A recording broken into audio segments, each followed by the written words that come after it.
আসসালামু আলাইকুম। নয়াদিগন্তের টপ নিউজে আপনাদের স্বাগত জানাচ্ছি আমি শাহানা জাহান। আজকে টপ নিউজের শিরোনাম, জুলাই সনদ ঐক্যমত্যের পথে রাজনীতি নাকি সংঘাতের নতুন অধ্যায়। বাংলাদেশের রাজনীতিতে এখন সবচেয়ে আলোচিত ইস্যু জুলাই জাতীয় সনদ বাস্তবায়ন আদেশ ২০২৫। অন্তর্বর্তী সরকারের এই নতুন উদ্যোগকে ঘিরে রাজনৈতিক দলগুলোর মধ্যে তৈরি হয়েছে তীব্র মতভেদ, যা আগামী জাতীয় নির্বাচনকে অনিশ্চয়তার মুখে ঠেলে দিতে পারে। সম্প্রতি অন্তর্বর্তী সরকার জুলাই সনদের ধারাগুলো বাস্তবায়নে যে আইনি কাঠামোর খসড়া প্রকাশ করেছে, বিএনপি ও ঐক্যফ্রন্ট সেটিকে সনদের চেতনার পরিপন্থী বলে প্রত্যাখ্যান করেছে। অন্যদিকে জাতীয় ঐকমত্য কমিশন ও নাগরিক ঐক্য বলছে, বাস্তবায়নের ধারাবাহিক অগ্রগতি ছাড়া প্রশাসনিক স্থিতিশীলতা সম্ভব নয়। এই দ্বিমতই আসন্ন নির্বাচনের আগে রাজনৈতিক বিভাজনকে আরও গভীর করছে।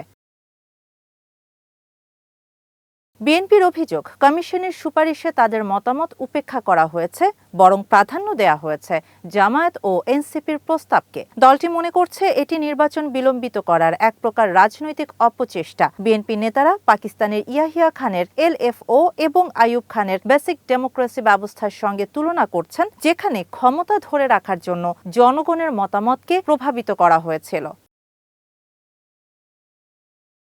অন্যদিকে জামায়াত ও এনসিপি বলছে, সাধারণ নির্বাচনের আগে গণভোট হওয়া জরুরি। জামায়াতের নায়েবে আমির ডাক্তার তাহেরের মতে, জুলাই সনদ এত গুরুত্বপূর্ণ যে কিছু ব্যয় হলেও এটি গণভোটের মাধ্যমে বাস্তবায়ন করতে হবে। তাদের দাবি, নভেম্বরের মধ্যেই গণভোট আয়োজন করতে হবে, না হলে নির্বাচনের বৈধতা প্রশ্নবিদ্ধ হবে। অন্তর্বর্তী সরকার যে আদেশ প্রকাশ করেছে তাতে দ্বিকক্ষ সংসদ, স্বাধীন নির্বাচন কমিশন, প্রশাসনের দলমুক্ত নিয়োগ ব্যবস্থা ও বিচার বিভাগীয় সংস্কারের মতো ৩৮টি কাঠামোগত পদক্ষেপের সময়সূচি দেওয়া হয়েছে।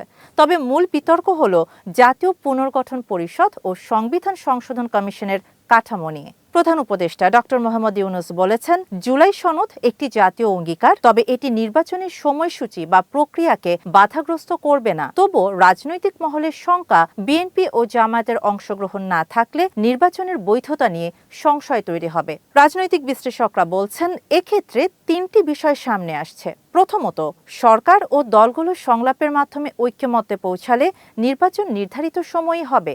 দ্বিতীয়ত, গণভোট নিয়ে মতভেদ অব্যাহত থাকলে নির্বাচন বিলম্বিত হতে পারে।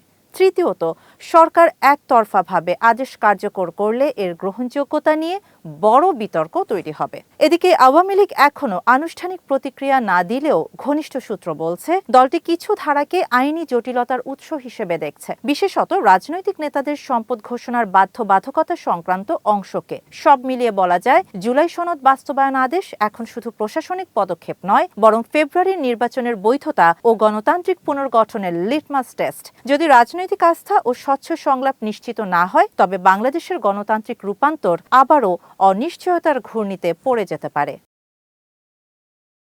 শাহানা জাহান, নয়াদিগন্ত।